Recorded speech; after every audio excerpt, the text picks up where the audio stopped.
Hello guys. आज हम लोग सीखेंगे कि हमारे जो थियोरी के पेपर्स रहते हैं। अभी आपको पता है कि 12th के एग्ज़ाम आने वाले हैं।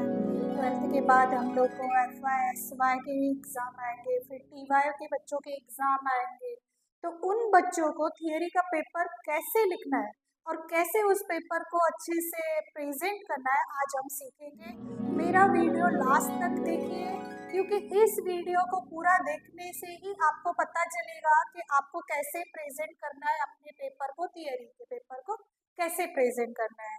ओके, जिन बच्चों ने सब्सक्राइब नहीं किया है प्लीज़ सब्सक्राइब कीजिए मेरे चैनल को। और पहली बात तो मैं आपको थैंक यू बोल रही हूँ कि आपने मेरे को इतना सपोर्ट किया, इतना प्यार किया, मेरे चैनल को सपोर्ट करने के लिए थैंक यू। और आगे भी ऐसे ही सपोर्ट कीजिए मेरे चैनल को। ठीक है, हम बात करते हैं। अभी क्या होता है कि जब हम एग्ज़ाम लिखने बैठते हैं थियरी के पेपर में, हम लोग को ऐसा होता है कि थियरी है, कुछ नहीं हम लोग लिख पाएंगे, करेक्ट। तो ये बात हम सोच के 2-3 चैप्टर पढ़ लेते होते, 8 चैप्टर हम पढ़ते हैं, 3-4 2 भी पढ़ सकते हैं। ऐसे बच्चे भी हैं जो 3-4 चैप्टर पढ़ते हैं। ठीक है, उस बच्चे को पेपर मिलता है ना, पेपर मिलने के टाइम व्हाट इज सी कि उसको कुछ भी नहीं आता है, वो पूरा ब्लैंक हो जाता है, उसको कुछ भी नहीं आता है, ऐसा उसको लगता है। ठीक है, तो घबराने की कोई बात नहीं है। आपको सिर्फ क्या करना है, पेपर देख लेना है 10 मिनट। हाँ, अगर आपने पूरे जो 8 के 8 चैप्टर समझे अच्छे से, उन लोग का मतलब मीनिंग आती है, तो आप वो क्वेश्चंस के आंसर दे सकते हैं। ठीक है, कैसे?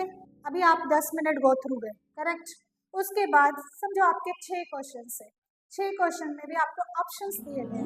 ठीक है बेटा, ऑप्शंस दिए गए, ऑप्शन में समझो 2 है, 2 क्वेश्चन आते हैं ए और बी। ऑप्शन में ए करो या बी करो। ठीक है, आपको ए की अच्छी मीनिंग आ रही है पर बी की आ रही है पर इतनी नहीं आ रही है, तो आपको कौन सा अटेम्प्ट करना है? ए करना है। मीनिंग आ रही है, पढ़ा नहीं है मैंने, लर्न नहीं किया है, बट मैंने समझा है उसको।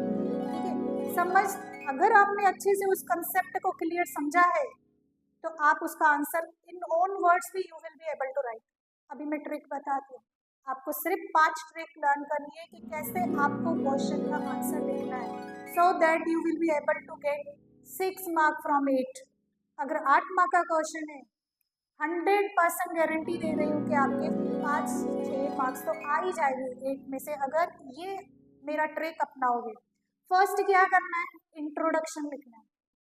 फर्स्ट आपको क्या करना है? इंट्रोडक्शन लिखना है। अभी इंट्रोडक्शन में क्या लिखना है? आपको मीनिंग लिखना है, उसका जो क्वेश्चन दिया है उसका मीनिंग लिखना। You use your own words, आप अपने ओन वर्ड्स भी यूज कर सकते हैं। मीनिंग लिखा, ठीक है।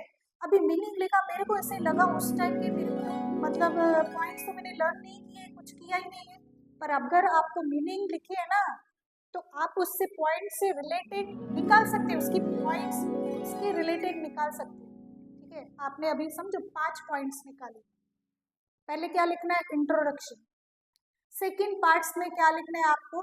सेकंड पार्ट में पॉइंट्स लिखना है। अभी पॉइंट सिंपल ऐसे नहीं लिखना है 1 2 3 4 5, नहीं। क्या करो पॉइंट्स को लिखने के लिए? सर्कल बनाओ, सर्कल बनाओ। सन बनाया होगा ना आपने बचपन में, 3rd 4th स्टैंडर्ड में हम लोग ने सन बनाया था। सन में क्या लेते हैं? रेस निकालते हैं ना, वैसे रेस निकाल के आपको क्या करना है? वो पॉइंट्स लिखो। स्क्वायर निकाल के करो, ट्रायंगल निकाल के करो, फ्लावर निकालो, चार्ट बनाओ, ऐसे डायग्राम बनाओ। इंट्रो लिखा, डायग्राम में आपने पॉइंट्स लिखे। ठीक है, आपका 3/4 पेज तो खत्म हो गया यहाँ पे। ठीक है, 8 मार्क का क्वेश्चन है, 3/4 खत्म हो गया। 8 मार्क के इसमें क्वेश्चन में आपको कम से कम 3 पेज लिखना ही होता है। 3/4 खत्म हो गया। 3/4 खत्म करने के बाद आप क्या करो? वो जो पॉइंट्स लिखी है ना, उस पॉइंट्स को क्या करो? एक्सप्लेन करो। एक पॉइंट लिखा, 3 लाइन की लिखी पॉइंट, एक लाइन छोड़ दो। दूसरी लिखी, एक लाइन छोड़ दो। ऐसे करके आपने 5 पॉइंट लिखे, करेक्ट। 5 पॉइंट लिखने में आपका 2 and 1/4 पेज खत्म हो गया। 2 and 1/4, किसकी राइटिंग अगर बड़ी है तो 2 and हाफ पेज खत्म हो जाती है। ठीक है, यहाँ पे आपका 2 and हाफ पेज खत्म हो गया, बाकी बचा आधा पेज, करेक्ट। अभी आप सोचोगे कि मैम आधे पेज में हम क्या लिखेंगे? आधे पेज में आपने ऊपर जो एक्सप्लेन किया है ना, उसका कंक्लूजन में लिखो। above are the points of this dash and dash, above are the advantages of dash and dash, correct. ऐसे करके आपके 3 पेज खत्म हो जाएंगे 8 मार्क। ये है 5 ट्रिक अपनाना है। फर्स्ट इंट्रो लिखना है, सेकेंड पॉइंट्स और डायग्राम में लिखना है, थर्ड आपको उसको एक्सप्लेन करना है, फोर्थ आपको उसको कंक्लूजन लिखना है, ठीक है। और फिफ्थ आपको ओवर राइटिंग नहीं करनी है।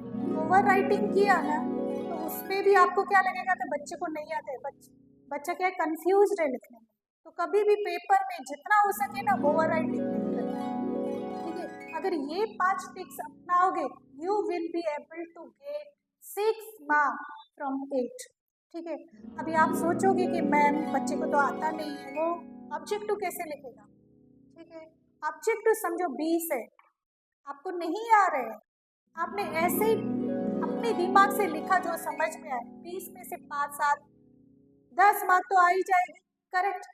तो ऐसे करके आप कम से कम 50% अपने थियरी सब्जेक्ट में लेके आ सकते हैं अगर ये ट्रिक अपनाएं, ठीक है बच्चा। Thank you for your seeing my video, thank you very much, bye.